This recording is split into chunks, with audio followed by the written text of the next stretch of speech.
Alrighty, y'all. You guys ready for some more IndyCar content? Well, here we guys go. Today, we're going to be doing a IndyCar diecast review on the Mayor of Hinchtown. He's back, y'all. He is back in a full-time ride. Hallelujah. As you can see, I am a big fan of that guy and Simon Pageant as well. James Hinchcliffe, y'all. The Mayor of Hinchtown returns with a Andretti Autosport with, George Steinbrenner. And my God, this is a beautiful diecast. This is on his Capstone Green Energy Honda, like I said, for Andretti Autosport with George Steinbrenner. So this is a cool diecast I picked up from a really cool diecast dealer on eBay known as DDK Collectibles. Very fast in the shipping. I mean, I think I ordered this, in one day, and it was already shipped out, and then I think I ordered it Thursday or Friday, and then it shipped out, and I got here Monday. So very fast, very reliable shipping. Go check them out, DDK Collectibles on eBay. But my God, guys, what a beautiful diecast got right here. The Capstone car. Second time we got a Capstone car released in the 1/64 scale. Might give you a little hint of what the comparisons could be because this was, Colton Herta's sponsor, but from the 2020. But yeah, nice little Canadian flag. You guys know me. I don't really mind the packaging this year, but the big difference is the nationality instead of the driver's face compared to 2020.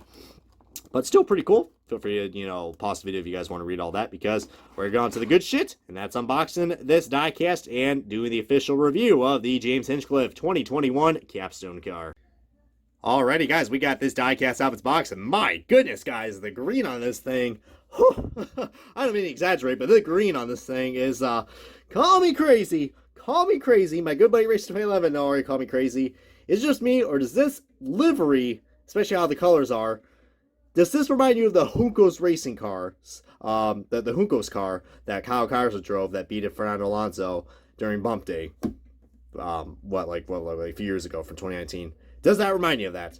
I think this also reminds me of Tony Kanan's 7-Eleven scheme. It kind of does a little bit. Not by much, but a little bit, all right?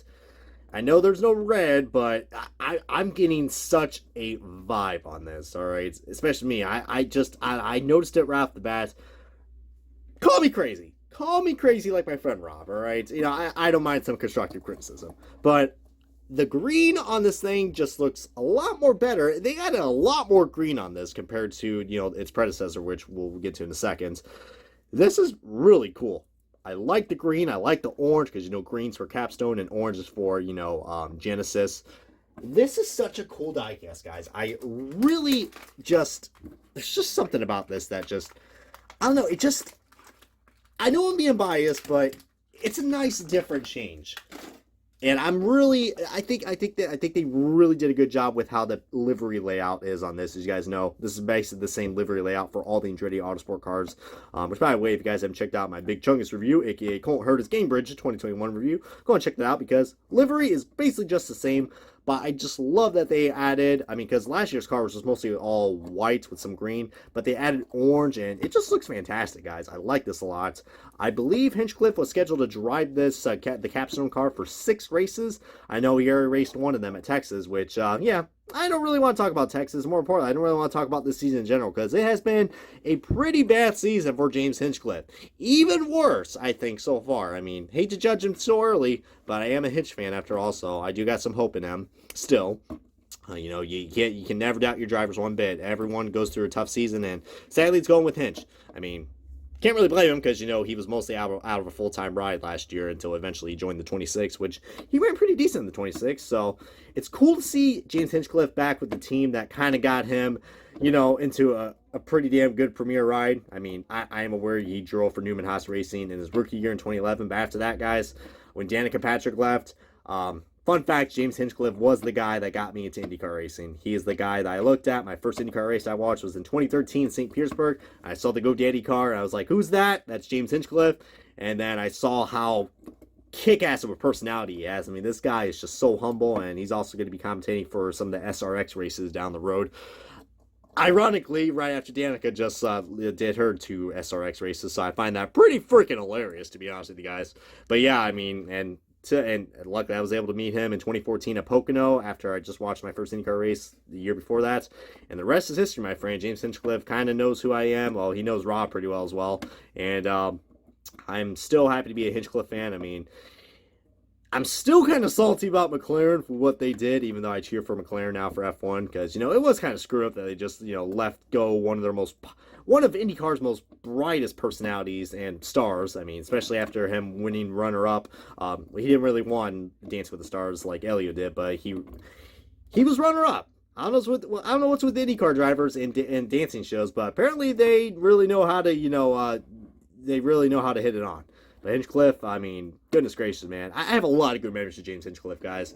Just such a humble and just a flat-out hilarious guy. And luckily enough, it was really cool to meet him again at Carb Day. I met him, and he was actually the first driver I met. I was like, so how about that, man? First time I got back to IndyCar Garage after last year, and holy crap, man. It was just so cool to see Hinchcliffe again. I mean, hoping things will turn around for James Hinchcliffe, especially since, he got into a pretty nasty wreck at Texas. Yeah, Texas is kind of a sucky race anyways. I mean, thank you, PJ1.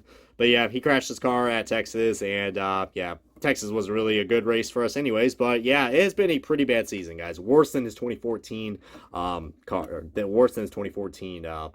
season, which I thought that was a bad year for Andretti Autosports. Yeah, I mean, hopefully he'll get things rocking and rolling. I mean, I know he's with, the Steinbrenner now, with Andretti Autosports, so he's basically in Colton Herta's old ride.